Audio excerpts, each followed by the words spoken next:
اللہ تعالیٰ سے دعا ہے کہ اللہ تعالیٰ ہم سب کو ماہ رمضان المبارک کی برکتوں سے زیادہ فائدہ اٹھانے کی توفیق عطا فرمائے۔ اب تو کہتے ہیں نا کہ وہ کاؤنٹ ڈاؤن شروع ہو گیا ہے، کچھ دن اور کچھ راتیں رہ گئی ہیں۔ البتہ ماہ رمضان المبارک کا آخری عشرہ بہت قیمتی ہے اور بہت ہی زیادہ قیمتی ہے، اتنا کہ اس آخری عشرے ہی میں ایک بہت اہم مسنون عبادت ہے اعتکاف کی سنت، جس کا ہمیشہ نبی اکرم صلی اللہ علیہ وسلم نے اہتمام فرمایا۔ اسی آخری عشرے میں قدر کی رات کو ہمیں تلاش کرنا ہے، 5 راتوں میں جو کہ طاق راتیں ہیں، 21 ہے، 23 ہے، 25 ہے، 27 ہے اور 29 ہے۔ اور کیا کوشش کرنی ہے؟ ایک روایت حدیث میں بلکہ خطبہ رمضان جو معروف ہے اس میں ذکر ہے کہ آخری عشرہ جہنم سے آزادی کا ہے۔ تو اب چند دن چند راتیں ہیں، اور ان کو کہتے ہیں نا انگلش میں ناؤ اینڈ نیور والی بات ہے، ابھی نہیں تو کبھی نہیں، جسٹ ڈو اٹ والی بات ہے، کر ڈالو بس۔ حدیث مبارک میں آتا ہے جب نماز ادا کرو تو ایسے ادا کرو گویا تمہاری زندگی کی آخری نماز ہو، ایسے ہی ہے نا؟ تو اس کی تشریح میں مرض کر رہا ہوں، رمضان ایسے گزارے کہ شاید یہ ہماری زندگی کا آخری رمضان ہو۔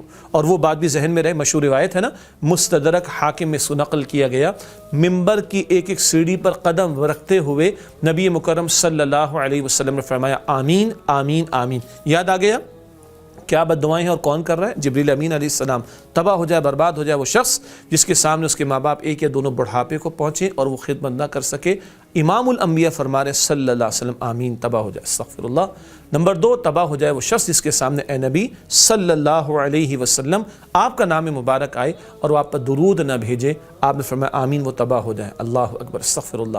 اور تیسرا اس وقت سے متعلق بات ہے، تباہ و برباد ہو جائے وہ شخص جس کے سامنے ماہ رمضان آئے اور چلا جائے اور وہ اپنی بخشش نہ کرا سکے۔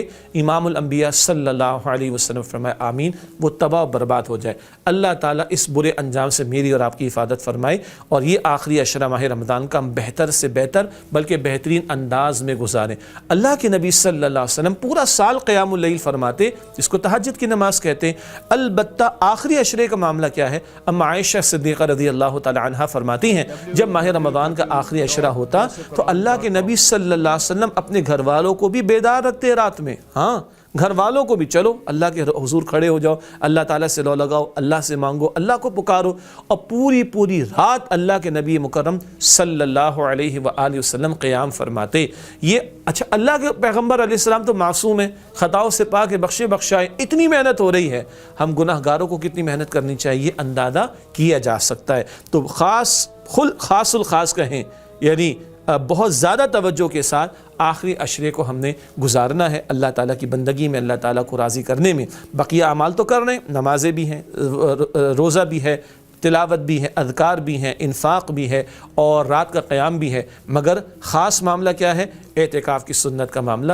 ہمیشہ اللہ کے پیغمبر علیہ السلام نے اس کا اہتمام فرمایا، ایک سال آپ نہ کر سکے تو اپنے حیات طیبہ کے آخری سال 20 دن کا اعتکاف فرمایا تھا، اور جن کے لیے سہولت ان کو اہتمام کرنا چاہیے۔ اور اعتکاف کرنے والا گناہوں سے بچا رہتا ہے، مسجد میں اور خاص جگہ پر جو ہے وہ ایک مقید کہہ لیں تھوڑی دیر کے لیے، تو حدیث مبارکہ میں ذکر آتا ہے کہ باہر جتنی نیکیاں ہونی سب کا اجر اس کو ملتا ہے الحمدللہ۔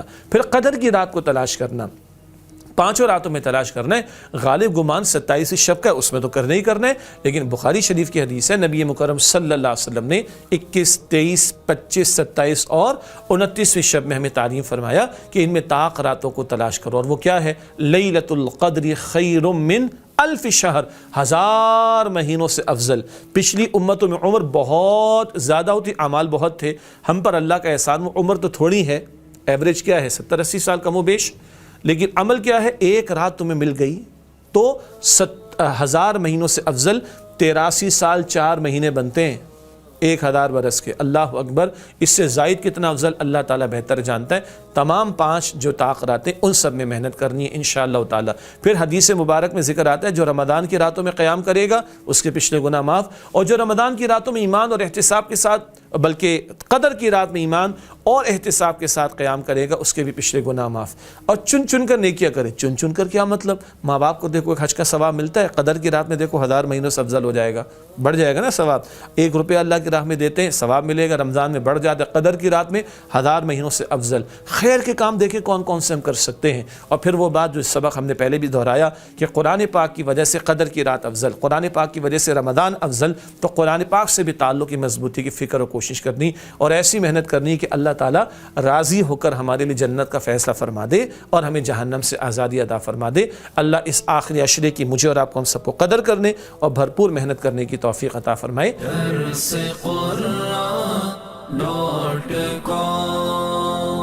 www.darsequran.com